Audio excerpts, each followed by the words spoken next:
हमारी एक आश्चर्य कर्मों की सेवा में वेदी के बुलावे पर मैंने देखा कि एक अनमोल सज्जन एक बच्चे की तरह रोते हुए आगे आए हैं। मैं उनके पास गई और कहा, क्या यह पहली बार है जब आप यीशु मसीह को अपने उद्धारकर्ता के रूप में ग्रहण कर रहे हैं? उन्होंने अपना सिर हिला दिया। मैंने पूछा, आपकी उम्र क्या है? उन्होंने कहा, 78 साल। आपने अपने पूरे जीवन में ऐसा पहले कभी नहीं किया क्या? आपने कभी प्रभु को ग्रहण नहीं किया? मैंने उनसे पूछा। उन्होंने कहा, मैं 1 हफ्ते पहले तक जब मैं यहाँ एक सेवा में आया था, तब तक मैं इसके बारे में कुछ नहीं जानता था। तब मेरी तरफ देखते हुए उनके आंसू बस उनके गालों पर से नीचे गिर रहे थे। उन्होंने कहा, ओह, काश मैंने उसे जल्दी ही ग्रहण कर लिया होता। ये अद्भुत होता है जब कोई बड़े बुजुर्ग लोग परमेश्वर के पास आते हैं, लेकिन कितना अधिक अद्भुत हो जब युवा लोग अपने पूरे जीवन में उन बड़े लोगों के सामने से ही शुरुआत से सीखें। अनुशासन के माध्यम से ही बच्चा सीखता है। अनियंत्रित और अनुशासनहीन इच्छाओं से बुरा और कुछ नहीं होता। आप जानते हैं कि एक प्रकार का जीना उस तरह का भी होता है जैसे कि एक घोड़ा अपने साज और लगाम को पहनकर ही लेट जाता है और वो हिलना नहीं चाहता। आप उसे उठाने के लिए उसे हिला भी नहीं सकते। वो चलने से इनकार कर देता है, वो बस वहाँ लेट जाता है। एक दूसरे प्रकार का जीवन भी होता है जिसमें आप उस घोड़े के समान हो सकते हैं जो बिना लगाम के बस भागता है और अपनी लगाम और साज को तोड़ देता है और सब जगह टक्कर मारता है। पापा के पास भी एक ऐसा ही था।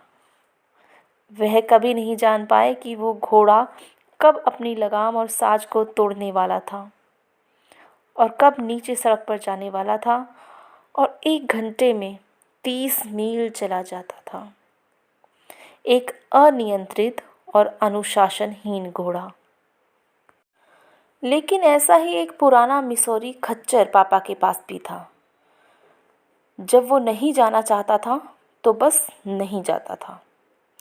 कभी कभी वह इतना ठस होता था कि वह बस अपने साज में बैठ जाए तो बैठ ही जाता था।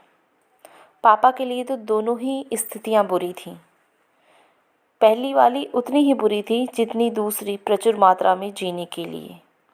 दोनों ही। लेटने व भागने के बीच का संतुलन खोजना पड़ता जीवन को प्रचुर मात्रा में जीने के लिए।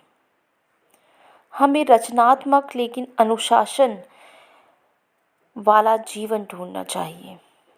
अनुशासित जीवन व नियंत्रित जीवन वह जीवन है जो सड़क के बीच में चलता है। यह ना तो वह पुराना मिसौरी का खच्चर है जो अपने साज में ही लेट जाता है और चलना ही नहीं चाहता, और ना ही वह घोड़ा है जो जाने के लिए उतावली करता है और किसी भी समय अपनी लगाम और साज को तोड़कर सड़क पर दौड़ता है और सब कुछ तोड़ डालता है और अपने रास्ते पर चलता है। 1 मिनट, आप सुनिए। इच्छाएं परमेश्वर के द्वारा किसी व्यक्ति को दी गई शक्तियां हैं और इस तरह वो सही हैं। बिना इच्छाओं के जीवन ठहर सा जाएगा। आप अपने जीवन को कम करके जीवन की बीमारियों को कम नहीं कर सकते। आप अपने सिर से छुटकारा पाने के द्वारा अपने सिर दर्द से छुटकारा नहीं पा सकते। जीवन का उपचार जीवन से कुछ भी कम नहीं बल्कि जीवन से ज़्यादा ही है। बाहर के वातावरण व परिस्थितियों पर विजयी होने के लिए आपके पास पर्याप्त आंतरिक जीवन होना चाहिए। लेकिन यदि आप जीवन को उठाना चाहते हैं तो इसे केवल अनुशासित इच्छा से ही उठाया जा सकता है। इच्छाएं अपने आप में पाप नहीं हैं, गलत नहीं है, लेकिन ये अनुशासित होनी चाहिए। इच्छा से मुक्ति का केवल एक ही उपाय है कि इसे उच्च इच्छाओं के साथ बदल दिया जाए, या पहले से ही इच्छाओं को उच्च अंत और उच्च लक्ष्यों के द्वारा बांध दें। इच्छाएं प्रेरक शक्तियां हैं। प्रेरक शक्तियों को शरीर से बाहर नहीं किया जा सकता। यदि आप उन्हें किसी युवा व्यक्ति के जीवन से बाहर निकाल दें तो आप उसे शुरुआत करने से पहले ही हरा देंगे। लेकिन उन्हें अनुशासन के माध्यम से पुनः निर्देशित किया जाना चाहिए। वो नियंत्रित होनी चाहिए। अनियंत्रित व अनुशासनहीन इच्छाओं से बुरा और कुछ नहीं होता। ठीक यही आज हमारे बहुत से युवाओं के साथ गलत हो रहा है। वे अनियंत्रित और अनुशासनहीन इच्छाओं के साथ जंगली रूप में दौड़ रहे हैं। फिर भी कोई इन युवाओं की इच्छाओं को कैसे नियंत्रित व अनुशासित कर सकता है, जबकि खुद उनके माता पिता ने कभी उनको अनुशासित और नियंत्रित करने की कोशिश नहीं की। वहाँ आप हैं।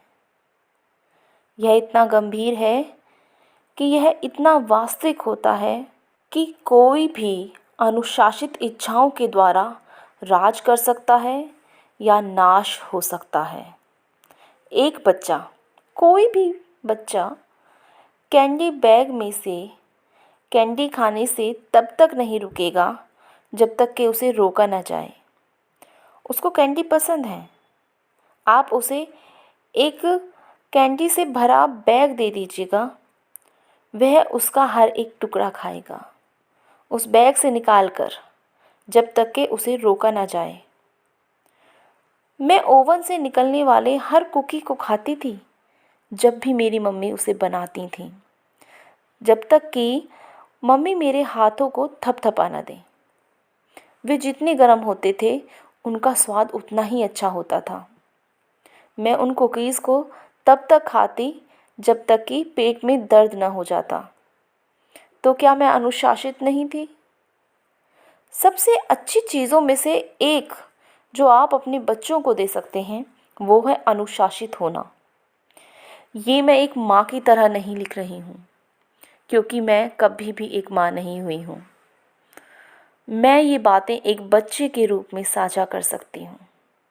जब मैं छोटी थी तो मुझे बर्तन धुलना सिखाया गया था, और मैं जानती हूँ कि मम्मा यदि उन बर्तनों को खुद से साफ़ करती तो और अच्छी तरह से करती और ये उनके लिए आसान भी होता। मुझे याद है कि मुझे बर्तन साफ़ करने होते थे जब मैं बहुत छोटी थी। तब मम्मी ओवन के ढक्कन के ऊपर बर्तनों को रख देती थी, ढक्कन को सबसे नीचे रखती थी और मुझे वो बर्तन साफ़ करने पड़ते थे। मुझे खाने की मेज़ तैयार करनी पड़ती थी। रसोई के कुछ काम थे जो मुझे ही करने होते थे। मेरे बचपन में ही मुझे कभी खाना बनाना नहीं सिखाया गया। मैं मम्मा को खाना बनाते हुए देखती थी। मैं जब बच्ची थी तब से ही मुझे खाना बनाने के कुछ नियम दिए गए थे। एक युवा के रूप में मुझे अनुशासित किया गया। मुझे काम करना था। जब मेरी दोस्त ईव की मृत्यु हुई तो ये मेरे लिए रसोई में जाने का सबसे कठिन युद्ध था।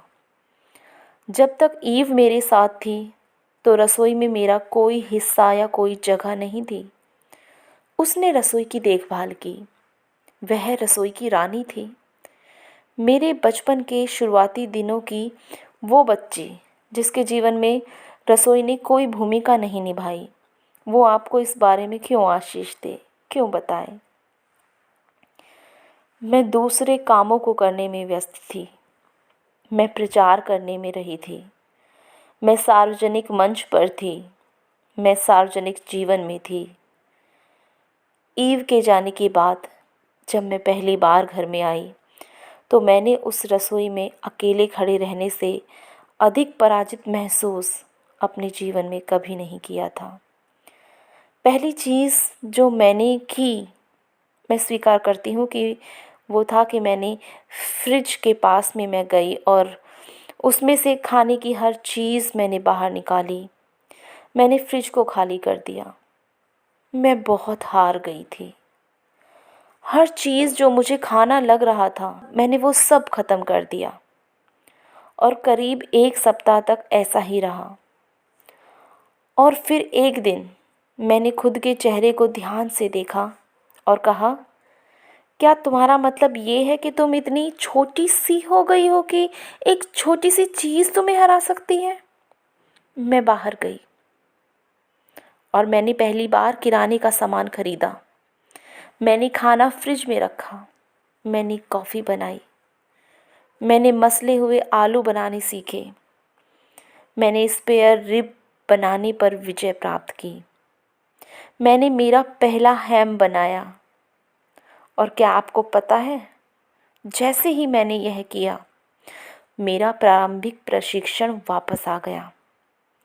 यह मेरे पास वापस आ गया। मैंने इसमें महारत हासिल की और मैं आपको बताती हूँ कि मैं आज बहुत अच्छा खाना बनाती हूँ। क्यों? क्योंकि बच्चे को उसी मार्ग की शिक्षा दो जिस पर उसे चलना चाहिए, और जब वह बूढ़ा हो जाए तो भी वह उससे ना हटेगा। इच्छा और अनुशासन का मेल हो चुका था।